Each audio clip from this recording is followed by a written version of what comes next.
สวัสดีครับคุณผู้ชมคุณผู้ฟังทุกท่านที่ติดตามชมช่องธรรมะธรรมดาในคลิปนี้เราจะมาฟังพระธรรมเทศนาของพระธรรมวิสุทธิมงคลหรือหลวงตามหาบัวยานสัมปันโนแห่งวัดป่าบ้านตาดจังหวัดอุดรธานีด้วยกันครับโดยจะเสนอพระธรรมเทศนาเรื่องเดินตามครูเรามาฟังหลวงตามหาบัวท่านเทศสอนด้วยกันครับ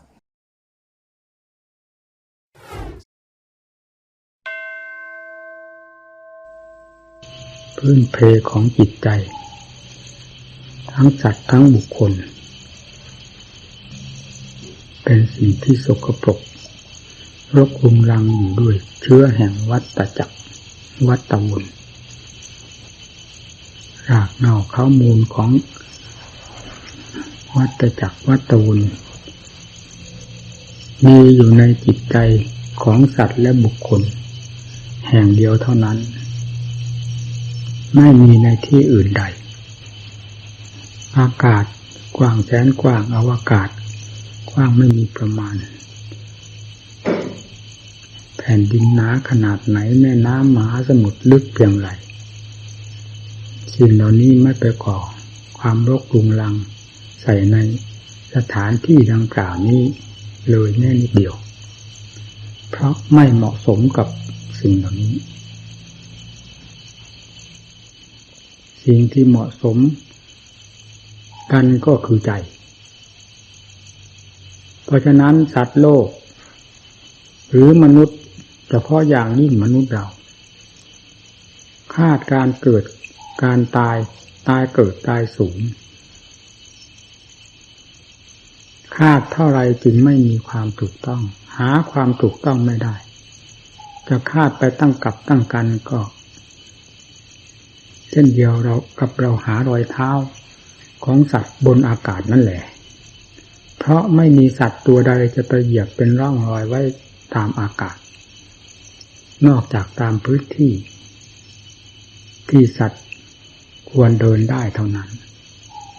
จึงจะเห็นร่องรอยการคาดของจิตในเรื่องการเกิดการตายตลอดบาปบุญคุณโทษทั้งหลายเราจะไปคาดเกี่ยวกับสิ่งหยาบๆอย่างนั้นเป็นไปไม่ได้จิตเท่านั้นที่เป็นพื้นฐานอันเหมาะสมกับสิ่ง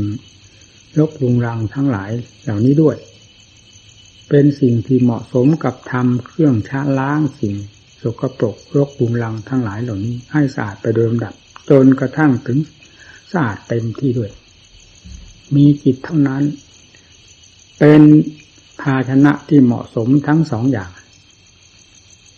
เพราะฉะนั้นการพิสูจน์จึงต้องพิสูจน์ที่นี่เหตุที่เกิดขึ้นก็มีสาเหตุอันหนึ่งที่จะทำให้เหตุดีชั่วเกิดขึ้นภายในจิตใจสาเหตุอันนั้นก็คือเชื้อเดิมแล้วมาผิดเป็นอันดับที่สองที่สามให้คิดให้ปรุงให้แต่งอันเป็นเรื่องของสิ่งรกรุงรังด้วยกันติดต่อแขนงออกไปไม่มีประมาณแล้วผลสุดท้ายก็มารวมอยู่ที่เหตุอันเป็นที่ผิดแห่งสิ่งทั้งหลายเหล่านั้นไม่มีที่อื่นใดเป็นที่ผิดและเป็นที่รวมของสิ่งดีชั่วสุขทุกข์ทั้งหลายตามปกติของสามัญชนเราจะไม่มีทางรู้ได้และไม่มีช่องทางที่จะพูดได้ด้วยว่าจิตนี้สกปรกรกรุงรังกับสิ่งนั้นสิ่งนั้นแล้วสิ่งที่กล่าวนั้นพาทำให้เป็นทุกข์อย่างนี้ไม่มีช่องทางที่จะรู้ได้เพราะไม่มีเครื่องส่องไม่มีเครื่องทดสอบนอกจากธรรมเท่านั้นเป็นเครื่องทดสอบด้วยเหตุนี้พระพุทธเจ้าเฉพาะอย่างยิ่ง องค์ปัจจุบันของเราที่โลกทั้งหลายถือว่าสดๆร้อนๆเพราะต้องยึดการสถานที่ตามวิสัยของโลกซึ่งผิดกันกับธรรมในหลักธรรมชาติอันเป็นความจริงอยู่มากหลักธรรมอันเป็นความจริงนั้นไม่มีการไม่มีสถานที่คำว่าพระพุทธเจ้าทั้งหลายนั้นก็แยกออกมาพูดตามสมมุติเท่านั้นหลักธรรมชาติแท้ๆคือองค์ศาสดาหรือองค์พระพุทธเจ้าแท้นั้นพูดไม่ถูกแต่พูดปฏิบัติกำจัดกิเลสอันเป็นสิ่งสกปรกหรือมืดมิดภายในจิตใจให้กระจายตัวออกไปแล้วธรรมชาตินี้สามารถรู้ได้เองโดยไม่ต้องไปถามผู้หนึ่งผู้ใดเลยแม้จะแต่ละพระองค์จะปรินิพพานนานไปสักเท่าไหร่ก็ตามคำว่าผู้ใดเห็นธรรมผู้นั้นเห็นเราตถาคตนี้เห็นตถาคตหมดทุกองค์ไม่ต้องพูดเพียงตถาคตเพียงองค์เดียวคือศาสดาของเรานี่เลยเพราะตถาคตทั้งหลายเหล่านี้เหมือนกันด้วยความบริสุทธิ์ด้วยหลักธรรมชาติอันนี้หลักธรรมชาติอันนี้เราจะมาพูดว่ามีอยู่เหมือนโลกทั่วไปก็กลายเป็นโลกไปเสียว่าสูญสิ้นไปก็ไม่ใช่ฐานะของธรรมชาติอันนี้จะเป็นอย่างนั้นได้อยู่ตรงกลางตรงนั้นแหละจิตที่บริสุทธิ์แล้วย่อมเป็นเช่นนั้นย่อมมาอยู่ในสมมุติว่าสูญไปหรือมีอยู่จะอยู่ตรงกลางนะตรงที่สมมุติไม่อยู่นั่นแหละหรือสมมุติไม่อาจเอื้อมสมมุติอยู่ไม่ได้นั่นแหละคือองค์ศาสดาทั้งหลายอยู่ตรงนั้นผู้บริสุทธิ์หมดจดแล้วก็หมดจดอยู่ตรงนั้นดูที่ตรงนั้นด้วยเหตุนี้การพิสูจน์เรื่องการเกิดการตายแบบสามัญทั่วไปนี้พิสูจน์จนกระทั่งวันตายกี่กับกี่กันก็เหมือนกับเที่ยวดูรอยเท้าของสัตว์บนอากาศนั่นแหละหาความหมายไม่ได้เสียเวลาเปล่าๆด้วยเหตุนี้งานที่จะให้รู้จริงเห็นจริงในสิ่งที่กล่าวมานี้จึงเป็นงานอันใหญ่โตและโหฬารยากลำบากหรือหนักยิ่งกว่างานอื่นใดบรรดาที่โลกทั้งหลายเคยดำเนินกันมาดังพระพุทธเจ้าการทรงเสาะแสวงหรือการทรงบำเพ็ญพระบารมีมาเท่านั้นเท่านี้นั่นเป็นปริยายถ้าเป็นต้นไม้ก็เป็นกิ่งก้านสาขาดอกใบของต้นไม้ต้นนั้นส่วนรากเหง้าเค้ามูลของต้นไม้ที่จะยังต้นให้มีความเจริญเติบโตขึ้นนั้นได้แก่จิตภาวนานี่เป็นหลักสำคัญมากคือเกี่ยวโยงกันออกไปการให้ทานการรักษาศีลออกไปจากอวัยวะของต้นไม้ต้นเดียวนี่ก็ออกจากอีกดวงเดียว เมื่อสรุปลงมาที่จะให้รู้ให้เห็นอย่างแท้จริงในหลักธรรมชาติที่กล่าวว่าตถาคตทั้งหลายนั้นคืออะไรอยู่สถานที่ใดนั้นต้องรวมลงในจิตตภาวนานี่แหละที่นี่เข้าในจุดที่ว่าศาสนธรรมซึ่งเป็นเครื่องจะซักฟอกสิ่งสกปรกรบกวนรังทั้งหลายภายในจิตใจนี้ออกด้วยวิริยะธรรมขันติธรรมสติธรรมปัญญาธรรมเป็นต้นกำจัดกันเข้าไปที่ตรงนี้เมื่อธรรมมีมากน้อยได้ส่องเข้าไปถึงใจหรือเป็นเครื่องสนับสนุนเป็นเครื่องซักฟอกจิตใจเข้าไปโดยลำดับสิ่งทั้งหลายที่เป็นของสกปรกหรือมืดมิดปิดหัวใจมาเป็นเวลานานหรือหนาแน่นเพียงไรก็จะค่อยจางออกไปโดยลำดับเพราะอำนาจแห่งธรรมที่แทรกเข้าไปอยู่ไม่หยุดไม่ถอยด้วยอำนาจแห่งความเพียรเป็นสำคัญ งานจิตตภาวนาจึงเป็นงานสำคัญมากเพราะเป็นงานที่จะให้ถึงจุดสุดยอดแห่งความจริงทั้งหลายทั่วโลกดินแดนในไตรโลกธาตุนี้จะมารวมตัวอยู่ภายในจิตนี้ทั้งนั้นผู้ไปเกิดในโลกธาตุภพไหนต่อภพไหนใน3ภพนี้มีกี่กำเนิดนับไม่ถ้วนก็คือจิตดวงนี้เพราะฉะนั้นเวลาปฏิบัติกำจัดลงไปโดยลำดับภายในจิตใจนี้จึงรวมตัวเข้าไปสู่จิตดวงนี้ที่จะรู้จะเห็นในสิ่งทั้งหลาย อย่างเปิดเผยกับตัวเองที่เรียกว่าสันทิฏฐิโกงานนี้จึงเป็นงานใหญ่โตมากพระพุทธเจ้าทรงบำเพ็ญดังที่เคยได้อธิบายมาหลายครั้งหลายหนแล้วสละเป็นสละตายทรงถวายชีวิตเพื่อความเป็นศาสดาของโลกศาสดาของพระองค์แล้วก็กลายเป็นศาสดาของโลกขึ้นมาถ้าจะเทียบถึงโลกธาตุก็เหมือนกับโลกธาตุหวั่นไหวเพราะไม่มีใครทำได้ดังพระองค์แต่พระองค์ทรงทำได้งานที่พระองค์ทรงทำคืองานเช่นไรงานที่จะรื้อภพรื้อชาติหรือวัฏสงสารวัฏจักรวัฏวนออกจากพระทัยนั้นเป็นงานหนักขนาดไหนเราทราบแล้วแต่พระองค์ทรงเจริญอานาปานสติเอาอย่างจริงจังเป็นตายไม่ว่า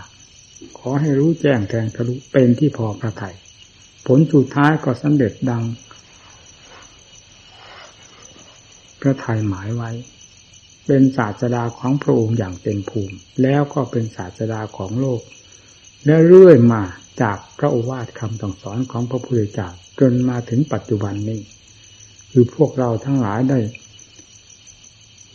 เทิดทูนหรือปฏิบัติพอมองเห็นเหตุเห็นผลเหมือนแสงหิ่งห้อยก็ยังดีทีนี้สรุปเข้ามาถึงงานที่พระองค์ประทานให้แก่นักบวชคือพวกอย่างพวกเราเป็นต้นคืออะไรงานเหล่านี้บรรดาพระพุทธเจ้าและสาวกทั้งหลายท่านได้ทรงดำเนินและได้ดำเนินมาแล้วอย่างไรท่านจึงตักตวงเอามรรคผลนิพพานผ่านพ้นโลกวัฏจักรนี้ไปได้นับจำนวนไม่น้อยเฉพาะสาวกของพระพุทธเจ้าของเราเพียงพระองค์เดียวเท่านั้นก็มีจำนวนมากเกินกว่าที่เราจะนับอยู่แล้วท่านเหล่านี้คือท่านผู้ตักตวงอมรรคผลนิพพานเต็มเม็ดเต็มหน่วยจนได้พ้นจากโลกวัฏวนนี้ไปได้กลายเป็นวิวัฏจักรวิวัฏจิตไม่หมุนแล้วงานของท่านคืองานเช่นไรนี่แหละที่ว่างานใหญ่โตของนักบวชเราจะเห็นเราอย่าสำคัญว่างานอื่นใดเป็นงานของพระเป็นเนื้อเป็นหนังของพระจริงๆไม่มีอะไรเป็นเนื้อเป็นหนังเป็นงานอันแท้จริงที่จะเห็นเหตุเห็นผลรู้แจ้งแทงทะลุเป็นที่พออกพอใจไปโดยลำดับนอกจากงานจิตตภาวนาคำว่าจิตตภาวนานี้ก็เรียกว่าทำงานแต่งานที่จิตตภาวนาทำนั้นคืองานเช่นไรเบื้องต้นพระองค์ก็ทรงสั่งสอนและประทานมาจนกระทั่งทุกวันนี้ให้อุปชายะได้อบรมสั่งสอนสัตถิมหาริกผู้บวชในสำนักของตนโดยย่นย่อแล้วก่อนให้พอเหมาะสมกับการเวลาเช่นนั้นซึ่งมีน้อยว่าเกสาโลมานะขาทันตาตะโจเพียงเท่านั้นก่อนจากนั้นก็แจงไปถึงเรื่องอาการ32 ตลอดตัวถึงทั้งดินทั้งน้ำทั้งลมทั้งไฟให้คลี่คลายขุดค้นดูสิ่งอันเป็นที่ซุ่มซ่อนของวัฏจิต ของวัฏจักรได้แก่กิเลสมันแทรกสิงอยู่ทุกขุมขนแทรกสิงอยู่ทุกอวัยวะไม่ว่าส่วนหยาบส่วนละเอียดแทรกสิงอยู่ในธาตุสี่ดินน้ำลมไฟก็ที่เรียกว่ากองรูปตั้งแต่ผมขนเล็บฟันหนังเนื้อเอ็นกระดูกเยื่อในกระดูกม้ามหมักหัวใจตับพังผืดไตปอดไส้ใหญ่ไส้น้อยอาหารใหม่อาหารเก่ามีแทรกไปหมดกิเลสยึดครองว่าเป็นเราเป็นของเราทั้งนั้นส่วนอันใดสะอาดอันใดสกปรกกิเลสไม่สนใจไม่หมุนพวงมาลัยของจิตเข้าไปสู่จุดนั้นเพราะจะเป็นข้าศึกต่อตนคือกิเลสเองเสียเองจึงเหมาเอาหมดว่าเป็นเราเป็นของเรานี่ส่วนหยาบกิเลสก็จับจองเอาไว้หมดส่วนละเอียดเวทนาสุขทุกข์เฉยๆทั้งทางร่างกายและจิตใจเวทนาก็จับจองเอาหมดว่าเป็นเราเป็นของเราทั้งสุขทั้งทุกข์เฉยๆอะไรรวบไปหมดสัญญาสังขารวิญญาณนี่ส่วนละเอียดกิเลสแทรกไว้หมดกรรมอำนาจไว้หมดเมื่อเป็นเช่นนั้นเราทั้งคนเป็นเรื่องของกิเลสทั้งหมดหาเราที่ไหนมีเราอย่างแท้จริงเราแบบอิสระมีที่ไหนมีแต่เราของกิเลสทั้งนั้นเวลาจะปฏิบัติอัตธรรมทั้งหลายกิเลสถือเอาเรานี้เป็นตัวประกันอยู่ข้างหน้าเสียเมื่อเราจะจอกอาวุธเข้าจัดอาวุธเข้าไปสู่ตัวกิเลสก็ไปเจอแต่เราเสียคือกิเลสมันเอาขันธ์ทั้งห้ามาบังหน้าไว้เสียว่านี่คือเรานี่คือของเราถ้าจะชำระสาสางตรงไหนก็กลัวเราจะกระทบกระเทือนกลัวเราจะลำบากนี่เรียกว่ากิเลสมันเอาสิ่งเหล่านี้เป็นตัวประกันไม่ให้ทำลายมันได้มันอยู่ฉากหลังเมื่อเป็นเช่นนั้นจึงต้องได้ใช้ความพยายามอย่างเต็มที่เต็มฐานมีวิธีการมีหลักวิชาเป็นเครื่องกำจัดเป็นเครื่องรบราฆ่าฟันเป็นเครื่องต่อสู้กันดังพระพุทธเจ้าทรงดำเนินและสั่งสอนไว้แล้วจึงให้แยกให้กระจายสิ่งเหล่านี้ออกตามที่กิเลสมันเที่ยวจับจองเอาไว้เห็นผมก็ของเราขนของเราเล็บเราฟันหนังเนื้อเอ็นกระดูกทุกสิ่งทุกอย่างเป็นเราเป็นของเราให้ใช้สติปัญญาในเบื้องต้นใช้คำบริกรรมจะบริกรรมอะไรก็ตามเพื่อจิตจะได้มีความสงบยับยั้งตัวได้ไม่แส่สายเพราะเป็นเรื่องของความไม่แน่ใจเรรวนกระสับกระส่ายจึงต้องทำจิตให้สงบเมื่อจิตมีความสงบแล้วใจก็แน่วแน่แล้วพิจารณาแยกแยะดูสิ่งเหล่านี้ที่เป็นเรื่องของกิเลสทั้งมวลนี้นับตั้งที่ผิวหนังเข้าไปแยกแยะนี่เรียกว่างานของพระพิจารณาให้เห็นทั้งภายนอกว่าที่ว่าเราว่าของเรานั้นอะไรเป็นเราอะไรเป็นของเรานี่คือความจริงจะเข้าไปทำลายสิ่งจอมปลอมทั้งหลายว่านั่นเป็นเรานี่เป็นของเราเป็นต้นแยกแยะดูตามความเป็นจริงความเป็นจริงนี้คือธรรมของจริงนี่เรียกว่าธรรมจะเข้าไปทำลายสิ่งจอมปลอมทั้งหลายที่กิเลสมันยึดมันครองอยู่นั้นให้เห็นตามหลักความจริงแล้วก็ปล่อยวางนี่แหละคำว่าปล่อยวางก็หมายถึงว่าทำลายความยึดมั่นถือมั่นสำคัญผิดอันเป็นเรื่องของกิเลสปักเสียบเอาไว้ถอนตัวออกมาด้วยสติปัญญาเป็นเครื่องรู้แจ้งเห็นจริงโดยลำดับลำดางานเหล่านี้จึงไม่ใช่งานเล็กน้อยผู้ปฏิบัติจึงต้องทำหน้าที่นี้อยู่ทุกเวลาไม่มีอิริยาบถยืนก็ต้องทำงาน ด้วยการพินิจพิจารณาตามขั้นภูมิของจิตถ้าจิตยังไม่สงบก็ทำจิตให้สงบด้วยคำบริกรรมบทใดก็ตามในอิริยาบถต่างๆไม่ลดละท้อถอยนี่คืองานแท้ของเราผู้มีความสงบที่ใช้ปัญญาควรใช้ปัญญาตามขั้นของปัญญาขั้นใดก็เรียกว่าทำงานอยู่ตามขั้นนั้นๆปัญญาของตนแยกคลี่คลายดูให้เห็นความหนาแน่นซึ่งตามหลักธรรมชาติแล้วตามความจริงแล้วมันไม่ได้หนาแน่นอะไรร่างกายเห็นความแตกความพังทลายของมันอยู่ทุกระยะความเปลี่ยนแปลงของมันแต่กิเลสมันไม่ยอมให้เห็น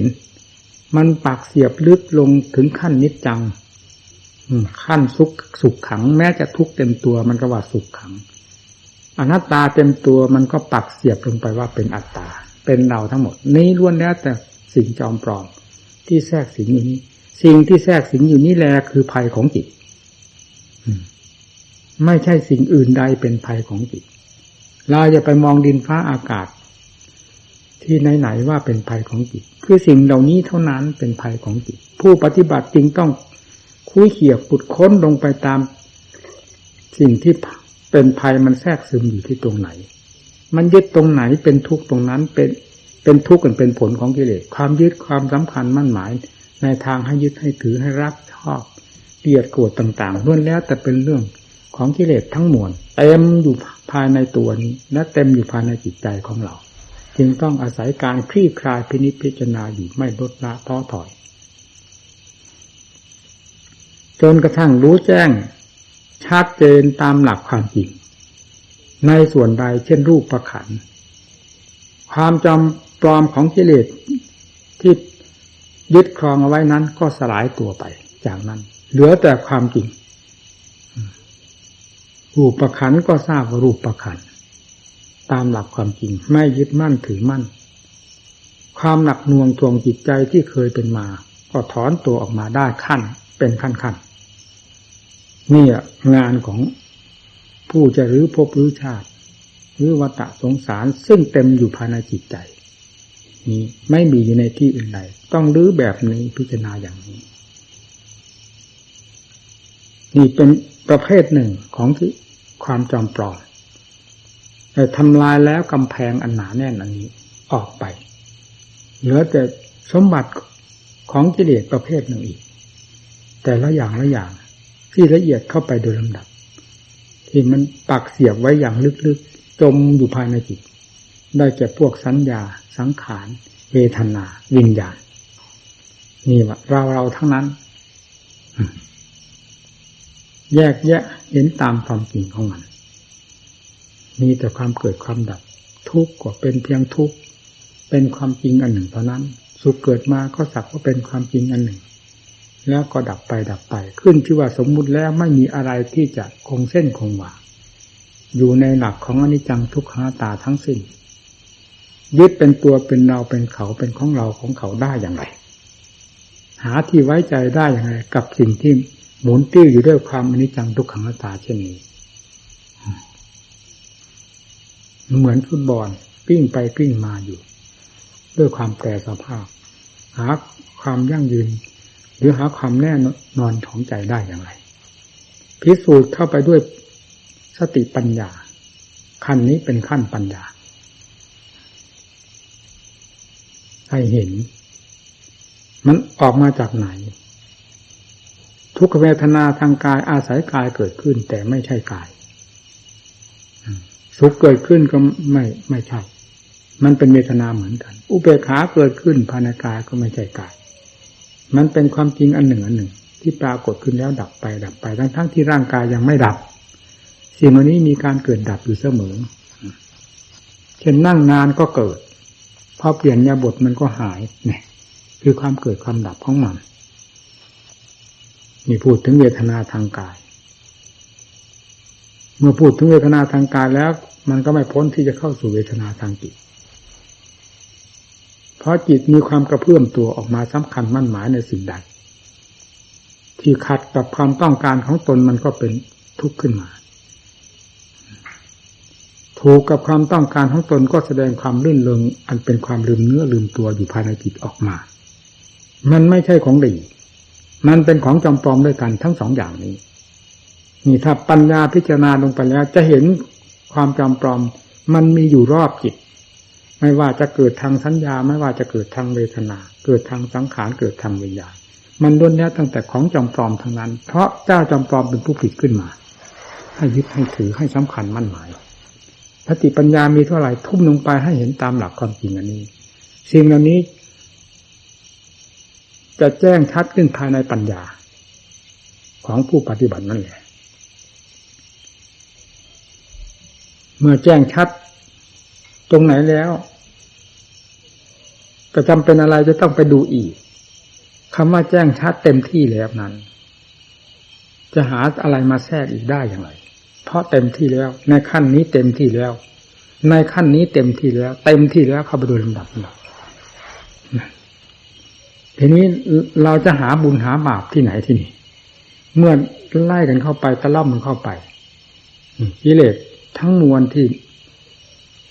จับจองตัวของเรานี่ให้หนาแน่นยิ่งกว่าภูเขาทั้งลูกได้ถูกทำลายลงไปด้วยสติปัญญาเป็นสำคัญขาดวรรคขาดตอนไปเป็นขั้นๆตอนๆรู้ชัดประจักษ์ใจจนกระทั่งรวมตัวเข้าไปสู่จิตอันเป็นเชื้อเดิมฝังอยู่ภายในจิตนั้น แล้วกระจายตรงนั้นอีกเพราะเป็นกิเลสประเภทเดียวกันเป็นแต่เพียงว่าจอมกษัตริย์มันอยู่ตรงนั้นจอมกษัตริย์วัฏจักรรวมตัวเข้าไปอยู่นั้นถูกตัดสะพานเครื่องเชื่อมโยงกับสิ่งภายนอกหมดแล้วและเครื่องเชื่อมโยงกับขันธ์ทั้งห้านี้ก็ตัดเข้าไปหมดเหลือตั้งแต่ธรรมชาติของมันก็ไม่พ้นสติปัญญาเพราะสิ่งนั้นเป็นสมมุติเป็นอย่างนั้นเป็นกิเลสจะมาถือว่าเป็นเราเป็นของเราได้อย่างไรนี่มันหุ้มห่อเข้าไปตรงนั้นเมื่อได้แยกแยะเห็นตามความจริงของมันและย่อมกระจายสูญหายไปได้เช่นเดียวกับสิ่งอื่นไม่มีเหลือนั่นแหละที่ท่านว่าท่านทำลายภพชาติอยู่ที่จิตไม่ได้อยู่ที่ดินฟ้าอากาศท้องฟ้ามหาสมุทรที่ไหนการตายเกิดตายสูญหาที่ไหนไม่เจอดูที่ตรงไหนถึงจะเจอมันอยู่ที่จิตนี่เท่านั้นตายเกิดก็คือเชื้ออวิชชาพาให้เกิดคำว่าตายสูญก็คือเชื้ออวิชชาหลอกสูญได้ที่ไหนคำว่าศูนย์คือความจอมปลอมของอวิชชาหลอกสัตว์โลก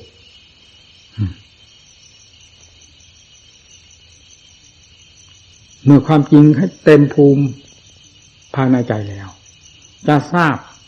ไม่ต้องถามพระพุทธเจ้าจะมีกี่พระองค์ประทับอยู่ตรงหน้านี้ก็ตามพูดแล้วสาธุไม่ได้ประมาทเพราะสันทิฏฐิโกพระองค์ไม่ทรงผูกขาดแม้แต่พระองค์เดียวไม่ว่าศาสดาองค์ใดสอนธรรมแบบเดียวกันเพื่อสันทิฏฐิโกแบบเดียวกันรู้จริงเห็นจริงภายในจิตนี้นี่แหละการรื้อภพรื้อชาติด้วยงานอันสำคัญพระพุทธเจ้าและสาวกทั้งหลายท่านตักตวงมรรคผลนิพพานข้ามโลกข้ามสงสารไปอย่างอัศจรรย์ทั้งที่ท่านก็เป็นมนุษย์เหมือนเราท่านทำไมกลายเป็นผู้วิเศษวิโสได้กราบไหว้ท่านพวกเราเป็นยังไงท่านดำเนินงานอย่างไรงานชนิดใดที่ท่านทรงบำเพ็ญและบำเพ็ญบรรดาสาวกทั้งหลายจึงได้เป็นอย่างนั้นแล้วงานนั้นก็มอบไว้แล้วกับพวกเราทั้งหลายคืองานจิตตภาวนาอันเป็นงานสำคัญที่จะรื้อภพรื้อชาติให้เห็นกระจ่างแจ้งภายในจิตของตนเช่นเดียวกับครั้งพุทธกาลไม่ได้นอกเหนือหรือยิ่งหย่อนกว่ากันเลยการสถานที่ไม่ใช่อุปสรรคไม่ใช่เครื่องกีดขวางกิเลสภายในจิตใจต่างหากกีดขวางมรรคผลนิพพานกีดขวางทางเดินของเราที่จะก้าวไปเพื่อมรรคผลนิพพานอย่าเข้าใจว่าการสถานที่อื่นใดบุคคลใดเรื่องใดซึ่งอยู่ภายนอกจะมาทำการกีดขวางถ้าไม่ใช่ใจเป็นผู้ไปสำคัญมั่นหมายแล้วกว้านเข้ามากีดขวางตัวเองเท่านั้นนี่แหละการโน้นการนี้จึง เสมอภาคกันกิเลสเป็นประเภทเดียวกันทำเครื่องชำระหรือเครื่องปราบปรามกิเลสก็เป็นประเภทเดียวกันคงเส้นคงวาคือมัชฌิมาปฏิปทาไม่มีคำว่ายิ่งไม่มีคำว่าหย่อนไม่มีคำว่าเกินไปมีแต่ความเหมาะสมทั้งนั้นไม่ว่าจะนำมาปราบกิเลสประเภทใดทำเหล่านั้นเหมาะสมตลอดมาจนกระทั่งปัจจุบันจะแตกต่างกันอย่างไรกับครั้งพุทธกาลเพราะกิเลสก็มีประเภทเดียวกันทำเครื่องปราบกิเลสก็มีประเภทเดียวกันเมื่อเป็นเช่นนั้นก็ต้องปราบได้สิ้นสุดแห่งทุกข์กิเลสชิบหายไปได้ด้วยธรรมเหล่านี้แล้วใครจะเป็นผู้ปราบกิเลสที่กล่าวมาเหล่านี้ถ้าไม่ใช่เราเองโกงกันข้ามอย่าให้กิเลสมันปราบเราหนาทุกวันทุกอิริยาบถส่วนมากมีแต่กิเลสปราบเราโดยไม่รู้สึกตัวเพราะมันแทรกซึมอยู่ทุกแห่งทุกหนรอบอวัยวะสกุลกายขันธ์ทั้งห้าตลอดถึงจิตเต็มไปด้วยกิเลสที่จะจับจองไว้หมดทั้งนั้นเพราะฉะนั้นจึงต้องคุ้ยเกี่ยวขุดค้นหาอัตหาธรรมเข้ามาเป็นเครื่องต้านทานต่อสู้กันจนเห็นเหตุเห็นผลเห็นความแพ้ความชนะกันจึงเรียกว่านักต่อสู้ถ้าลงได้ต่อสู้แล้วต้องมีคำว่าแพ้ว่าชนะจนได้และต่อไปก็มีคำว่าชนะได้ชัยชนะอย่างสุดยอดกิเลสหลุดลอยไปจากใจตั้งแต่ขณะนั้นแล้วไม่ต้องมีคำว่าการเข้ามาแทรกสิงจิตใจอีกแล้วสถานที่ไม่มีอาการิโกคืออะไรก็คือว่าไม่ใช่การอาการิกจิตอาการิกธรรมอยู่ที่ใจดวงเดียวนี้ไม่มีการไม่มีสถานที่เห็นตถาคตเห็นที่ตรงนี้ไม่ถามใครให้เสียเวลาถามทำไมความจริงเป็นอย่างเดียวกันถามท่านก็ถามเราซะสิเพราะความจริงอันนี้กับความจริงอันนั้นเป็นอันเดียวกันเหมือนกันคำที่ถ้าแยกว่าเหมือนก็เหมือนกันถ้าไม่เหมือนก็อันเดียวกันเสียจิตเป็นธรรมธรรมเป็นจิตเวลามีชีวิตอยู่ท่านเป็นพระอรหันต์พ้นจากโลกแล้วเรียกว่าจิตบริสุทธิ์ก็ถูกเรียกว่าจิตก็ถูกพอผ่านจากขันธ์นี้ไปแล้วไม่มีคำว่าจิตถ้าจะเรียกก็ว่าธรรมล้วนๆนั่นธรรมกับจิตเป็นอันเดียวกันแล้วขณะวิมุตติธรรมเมื่อถึงขั้นวิมุตติธรรมแล้วเป็นเช่นนั้นประเสริฐเลิศเลอไม่มีสิ่งใดเสมอเหมือน3 แดนโลกธาตุนี้มีจิตดวงเดียวเท่านั้นเป็นผู้เด่นในท่ามกลางแห่งสมมุติทั้งหลายที่เราเคยจมอยู่ในนี้มาเป็นเวลานานได้เหนือแล้วด้วยความบริสุทธิ์ไม่ใช่เหนือหนีไปนอกเมฆนอกหมอกไปอยู่อวกาศที่ไหนเหนืออยู่ตรงที่พ้นแนวนี้ถ้าจะแยกก็แยกมาที่นี่เหมือนอย่างขันธ์กับจิตนี่แต่ก่อนขันธ์กับจิตอยู่ด้วยกันยึดถือกันหลงกันวุ่นกัน พอรู้รอบขอบคิดหมดแล้วถอนความยึดมั่นถือมั่นโดยประการทั้งปวงแม้อยู่ด้วยกันก็พ้นอยู่ในขันธ์ก็พ้นขันธ์อยู่ในขันธ์ก็สูงกว่าขันธ์ขันธ์นี่ไม่สามารถจะเหยียบย่ำทำลายจิตที่บริสุทธิ์นั้นได้แล้วเพราะขันธ์อยู่ในฐานะแห่งความเป็นสมมุติจิตตวิสุทธินั้นอยู่ในฐานะแห่งความเป็นวิมุตติจิตอยู่ด้วยกันก็กระทบกระเทือนกันไม่ได้หรือทำลายจิตไม่ได้ด้วยเหตุนี้จึงกล้าพูดและเชื่อในประวัติท่านอาจารย์มั่นที่ท่านแสดงไว้เราเขียนประวัติท่านว่าพระพุทธเจ้า ว่าพระสาวกบางองค์ท่านยืนนิพพานบางองค์ท่านเดินนิพพานบางองค์ท่านนั่งนิพพานบางองค์ท่านนอนนิพพานตามความถนัดของท่านในวาระสุดท้ายแต่ละองค์ละองค์เพราะเหตุไรเพราะจิตเป็นวิสุทธิจิตแล้วท่านจะปล่อยขันธ์ในวาระสุดท้ายถนัดตามอัธยาศัยของท่านอย่างไรท่านก็ทำได้อย่างสะดวกสบายโดยที่ขันธ์อันนี้ไม่สามารถที่จะเข้าเหยียบย่ำทำลายวิสุทธิจิตของท่านนั้นให้เอียงแม้แต่น้อยได้เลยนั่นขันธ์ก็เช่นอย่างเวทนาขันธ์คนจะตายต้องมีทุกข์มาก ทุกข์มากก็มากอยู่ในขันธ์ไม่ได้มากอยู่ในจิตนั่น พระอรหันต์ท่านไม่มีเวทนาเอาเวทนาที่ไหนมาเป็นทุกข์เรื่องเวทนาอยู่ในสมมุตินี้ต่างหากวิสุทธิจิตนอกสมมุติไปแล้วเวทนาซึ่งเป็นสมมุติเข้าไปถึงได้อย่างไรนี่แหละหลักยืนยันอยู่ที่จิต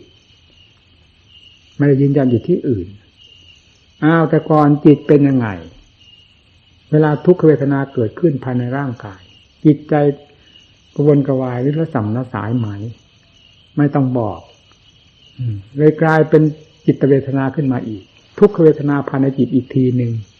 จากสาเหตุแห่งร่างกายเป็นทุกข์เช่นเจ็บไข้ได้ป่วยร่างกายเป็นทุกข์ใจก็เป็นทุกข์กระวนกระวายไปด้วยเวลาแยกกันเต็มสัดเต็มส่วน ไม่คล้าคล้าวกันแล้วทั้งที่อยู่ด้วยกันย่อมทราบได้ชัดว่านั่นคือทุกขเวทนาภายในร่างกายเกิดขึ้นอย่างนั้นอย่างนั้นทุกขเวทนาในจิตไม่มีได้อย่างไรเพราะไม่ใช่ฐานะที่จะรับเวทนาไว้ในจิตที่บริสุทธิ์นั้นได้นั่นเป็นหลักธรรมชาตินี่เอาให้รู้สินักปฏิบัติงานนี้เป็นงานอย่างเอกหนักก็หนักเถอะหนักเพื่อพ้นภพพ้นชาติพ้นแหล่งแห่งวัฏสงสารอันเต็มไปด้วยกองทุกข์ทรมานทั้งหลายเราเคยเกิดเคยตายมาแล้วไม่ควรสงสัยจิตดวงนี้แล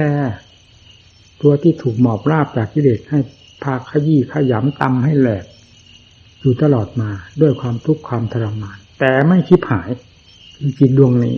เอากระจายออกสิ่งใดที่เป็นข้าศึกต่อจิตใจเอาให้หมดสิ้นไปแล้ว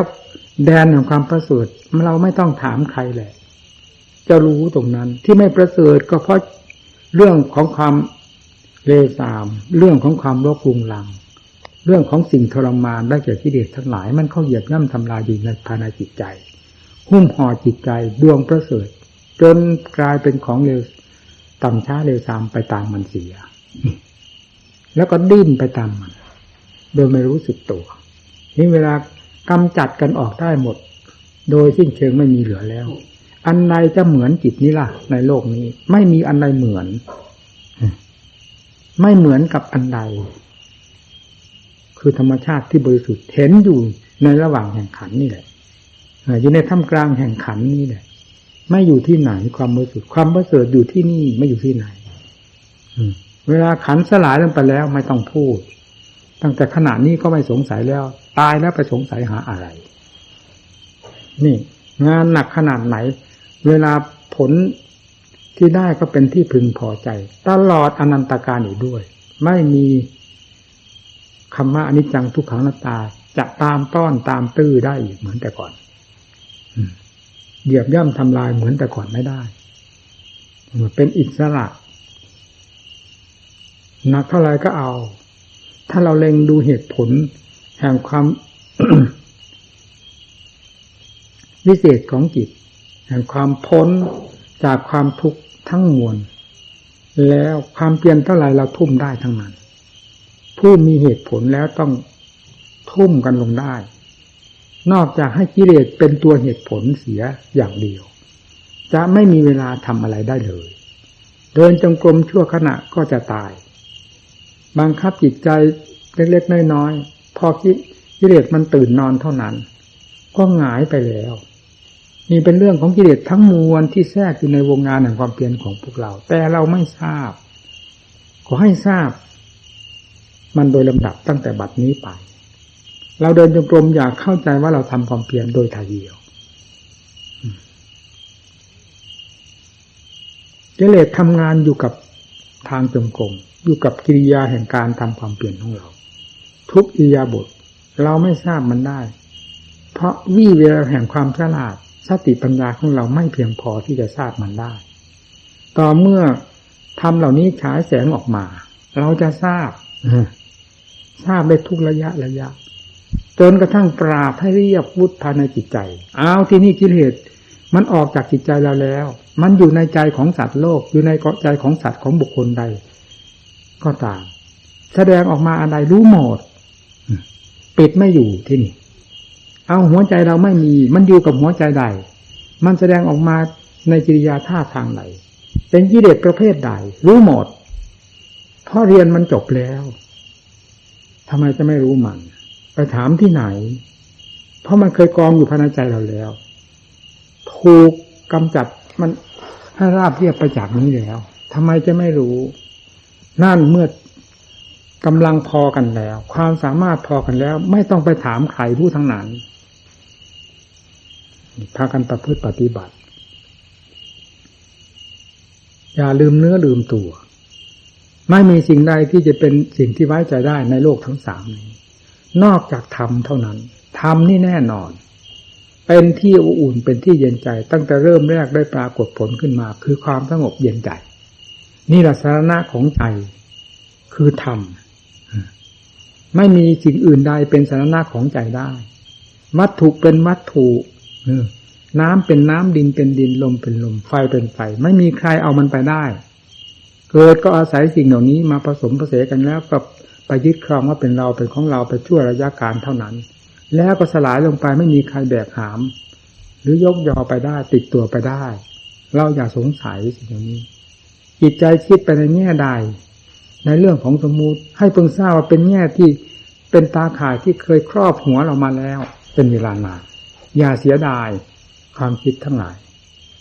อย่าเสียดายฟืนเสียดายไฟเสียดายวัฏจักรทำให้เพียรนายธรรมจักรนั้นสำคัญยิ่งกว่าสิ่งที่เราเคยผ่านมาแล้วยังเสียดายมันไม่ถอยกิเลสไม่เคยอิ่มพอกับความคิดนึกปรุงแต่งใดๆทั้งสิ้นไม่เคยอิ่มพอกับความโลภความโกรธความหลงราคะตัณหาไม่เคยอิ่มพอให้ทราบเสียว่าไม่มีความคำว่าเมืองอิ่มพออยู่กับกิเลสนอกจากธรรมเท่านั้นธรรมนี่เมื่อเข้ามากได้มากเท่าไรแล้วก็มีความสุขความ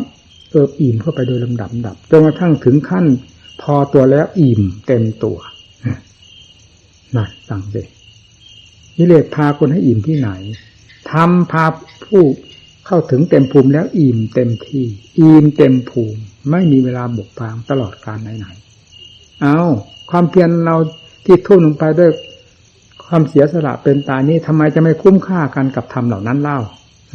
ธรรมเหล่านั้นทำไมจะไม่คุ้มค่ากับความเพียรของเราเล่าเราเสียดายอะไรเรื่องความทุกข์ความลำบากซึ่งเคยเป็นมาแล้วอันไม่เกิดประโยชน์อะไรเลยเราก็ยอมทุกข์มีอยู่มากมายนี่เกิดประโยชน์จากความทุกข์ประเภทนี้ทำไมเราไม่กล้าเสียสละเราเป็นลูกศิษย์ตถาคตพระองค์ในองค์ปัจจุบันของเรานี้ซึ่งแสนสาหัสเราเป็นลูกศิษย์ของพระองค์เราต้องเดินตามครูอย่าเดินตามกิเลสเดินตามกิเลสนี้เดินมานานแล้วเป็นนักโทษให้มันเหยียบย่ำทำลายบังคับขู่เข็นมากี่กับกี่กันพบใดชาติใดมีแต่เป็นนักโทษของกิเลสทั้งนั้นนอกจากพ้นไปเสียจากภพจากชาติแล้วกิเลสจะเป็นนายเราไม่ได้อีกต่อไปเราให้จริงให้จังนักปฏิบัติไม่เห็นแดนใดที่จะเป็นที่แน่ใจนอกจากแดนแห่งธรรมนี่แหละสรณะของใจคู่ควรของใจที่เหมาะสมอย่างยิ่งของใจก็คือธรรมสร้างกุศลธรรมคือความฉลาดให้พอบุญคำว่าความสุขความสบายภายในจิตใจนี้จะเป็นตัวของตัวเองไม่มีการที่มาแล้วหายไปได้มาแล้วเสียไปสูญไปดังที่ท่านกล่าวไว้ว่าปรมังสุขขังนิพพานังปรมังสุขขังหมายถึงอะไรก็หมายถึงจิตที่เป็นความสุขในหลักธรรมชาติของตนโดยถ่ายเดียวเท่านั้นไม่ต้องอาศัยอันใดเข้ามาเจือปนด้วยเหตุนี้สุขนี้จึงไม่ใช่สุขเวทนาเป็นสุขในหลักธรรมชาติของจิตที่บริสุทธิ์เองเท่านั้นสุขอื่นจะให้เหมือนนี่ไม่ได้สุขนี้จะให้เหมือนใครก็ไม่ได้สุขนี้จะให้เป็นเวทนาก็ไม่ได้ไม่ใช่สุขเวทนาเป็นสุขในหลักธรรมนิดหน่อยก็ติดสุขอันนี้เสียเรื่องสุขอันยิ่งใหญ่ที่เราจะพึงได้พึงถึงนั่นเสียมาพากันพิจารณาการปฏิบัติตัวของเรานี้ด้วยงานที่กล่าวมานี้แหละเป็นงานที่แน่ใจเป็นผลที่พึงใจที่จะต้องได้รับโดยไม่ต้องสงสัยบังคับการบังคับคือการต่อสู้กับกิเลสการบังคับตัวเองฝึกฝนทรมานตนเองนั้นได้แก่การต่อสู้กับกิเลส ไม่ใช่เป็นการทำลายตนเองให้ชิบหายป่นปี้แต่เป็นการต่อสู้กับกิเลสซึ่งเป็นข้าศึกของเราหรือเป็นข้าศึกของใจเราให้หมดสิ้นไปโดยลำดับจนราบเรียบไม่มีกิเลสตัวใดเหลือแล้วอยู่ไหนอยู่เถอะดังที่กล่าวมาแล้วว่าการสถานที่ไม่มีแม้ขันมีอยู่ก็ไม่เป็นทุกข์ทุกข์ก็ทุกข์อยู่ในขันก็รู้มันอยู่แล้วว่ามันเป็นความจริงแต่ละอย่างละอย่างตื่นเต้นมันอะไรโศกเศร้าหงอยกับมันไปทำไมมันคลองตัวอยู่ได้ก็คลองเยียวยารักษากันไปตามการตามเวลาตามกำลังของธาตุของขันธ์ที่มันจะพอเป็นไปได้เมื่อมันถึงการแล้วมันทนไม่ไหวแล้วปล่อยทิ้งสลัดลงไปเลยอนาลโยหาความเสียดายไม่ได้แล้วเพราะก่อนที่ยังไม่ตายก็หมดความอะไรอยู่แล้วด้วยความยึดถือนั้นไม่มีแต่ความรับผิดชอบโดยถ่ายเดียวกับสัญชาตญาณที่เคยเป็นความรับผิดชอบตัวเองแต่ไม่ได้เป็นความรับผิดชอบด้วยการยึดมั่นถือมั่นถึงการแล้วปล่อยหายกังวลสักทีไม่ว่าเสียทีแหละหากังวลไปเลยฮาลาฮาเวปัญจขันธามันหนักยิ่งกว่าภูเขาทั้งลูกภูเขานั้นเราไม่ได้ไปแบกเอาอะไรมาหนักอันนี้มันแบกอยู่ตลอดเวลาแบกนั่งแบกยืนแบกเดินแบกนอนไม่มีเวลาตรงกันได้เลยหนักอยู่ด้วยอิริยาบถต่างๆนั่นแหละจนกระทั่งมันหมดไปเสียปล่อยทิ้งเสียแล้วก็หมดภาระไอ้เรื่องเศษของสมมุติเข้ามาเป็นจุดสุดท้ายคือขันธ์สลายตัวลงไปนี่เศษแห่งสมมุติมันติดอยู่ในขันธ์กับจิตมันอยู่ด้วยกัน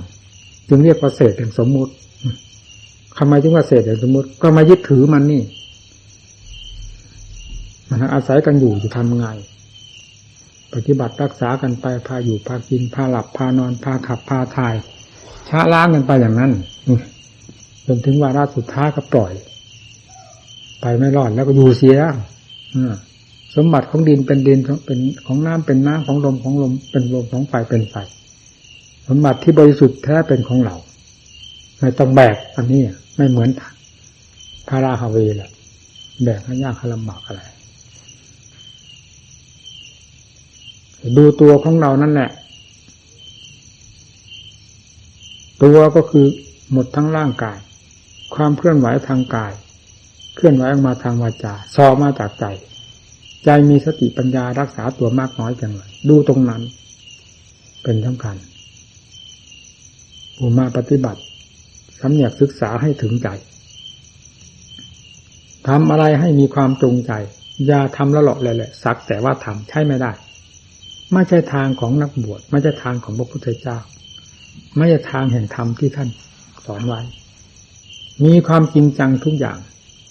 ทั้งการละทั้งการบำเพ็ญหน้าที่การงานกิจวัตรต่างๆให้ถือว่าเป็นสมบัติของตนทั้งนั้นอย่าเข้าใจว่าผู้นั้นทำแล้วจะแล้วเราผู้นั้นทำแล้วเป็นของผู้นั้นเราโง่เราก็ไม่ได้อะไรโง่ต่อข้อวัดปฏิบัติที่เกี่ยวข้องกับส่วนรวมแล้วยังไม่แล้วยังมาโง่ต่อความเพียรของตนอีกถ้าคนเคยโง่ต้องโง่ไปเรื่อยคนเคยเสียเปรียบต้องเสียไปเรื่อย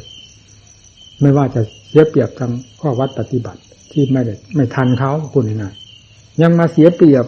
ภายในจิตใจของตนอีกนี่ไม่ใช่ของดีคนที่ได้มรรคได้ผลอยู่ตลอดเวลาไม่ยอมเสียเปรียบกิเลสแล้วไม่ว่าข้างนอกข้างในย่อมสมบูรณ์เต็มภูมิเช่นเดียวกันมีความคล่องแคล่วแกล้วกล้าว่องไวทั้งภายนอกภายในทันเหตุทันการทุกสิ่งทุกอย่างนั่นชื่อว่าสติปัญญานั่นแหละเป็นเครื่องจะปราบกิเลสภายในใจของตนให้ราบเรียบลงไปได้โดยไม่ต้องสงสัยนั่นให้พากันตั้งอกตั้งใจผู้มาใหม่มาเก่าผมยังไม่ได้พินิจฉัยใคร่ควรว่าจะให้อยู่ให้ไปเป็นแต่เพียงว่าให้อยู่ด้วยเพื่อการอบรมเพราะเห็นใจที่มาจากที่ต่างๆมากบ้างก็ทนเอาให้สลักลงภายในจิตทุกสิ่งทุกอย่างที่ได้ยินได้ฟังแล้วไม่มีอะไรจะเลิศยิ่งกว่าใจเอาให้ได้ใจเวลานี้ถูกกิเลสมันถือกรรมสิทธิ์เหยียบย่ำทำลายอยู่ตลอดเวลาด้วยไม่เพียงถือกรรมสิทธิ์เฉยจิตนี้ถ้าเป็นสิ่งที่ยิบหายแล้วเลยผุยผงไปอีกกี่ร้อยกี่พันเลยก็ไม่รู้ แต่นี้มันก็ทนทานถูกเหยียบย่ำทำลายแทนที่จะชิบหายก็ไม่ชิบหายแต่ทนทุกข์เอาทีนี้เอาทุกข์ด้วยความเพียรแทนทุกข์ด้วยกิเลสเหยียบย่ำเหล่านั้นทุกข์ด้วยความเพียรคือการต่อสู้ทุกข์ขนาดไหนคราวนี้เอาทุกข์แบบนี้ทำได้เห็นเรื่องของกิเลสพังทลายลงไปจากจิตอย่าได้ยินแต่ชื่อแต่เสียงในวิสัชกิจคุณของพระพุทธเจ้าพระสงฆ์สาวกของครูบาอาจารย์ทั้งหลายว่าท่านได้หลุดพ้นจากกิเลสอยู่ที่นั่นที่นี่ประเสริฐเลิศเลยเราเองจมอยู่ในปลักคือกองกิเลสเต็มไปด้วยความขี้เกียจขี้ค้านมันเข้ากันได้ยังไงให้ไม่ได้ยินข่าวแล้วสิด้วยทั้งเหตุคือการประพฤติปฏิบัติกำจัดกิเลสเอาจริงเอาจังสมกับชื่อว่านักต่อสู้ไม่มีใครที่จะอดทนมีความภาคเพียรมีความใคร่ควรพินิจพิจารณายิ่งกว่านักบวชเพราะนักบวชนี้สอนตนได้แล้วจึงไปสอนคนอื่นดังศาสดาของเราทำอะไรไม่ได้ไปสอนคนอื่นให้เป็นประโยชน์อะไรจะเอาความเฉลียวฉลาดไปอะไรไปสอนเขาพอให้ถึงใจถ้าไม่ถึงใจเราก่อนแล้วไปสอนคนอื่นก็ไม่ถึงถ้าถึงใจแล้วเอาความถึงใจนี้ออกสอนทำไมจะไม่ถึงวะทำเป็นของจริงล้วนๆมาแต่ไหนแต่ไรแล้วรู้สึกเหนื่อยพอสมควร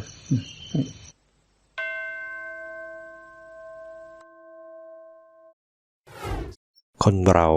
ย่อมมีความรู้สึกเช่นเดียวกันรักสุขเกลียดทุกข์รักความสรรเสริญเกลียดความนินทาเพราะฉะนั้นการพูดจาสนทนากันจงคำนึงถึงใจเขากับใจของเราให้มีน้ำหนักเสมอกันโอวาทธรรมหลวงตามหาบัวยานสัมปันโนขอขอบคุณทุกท่าน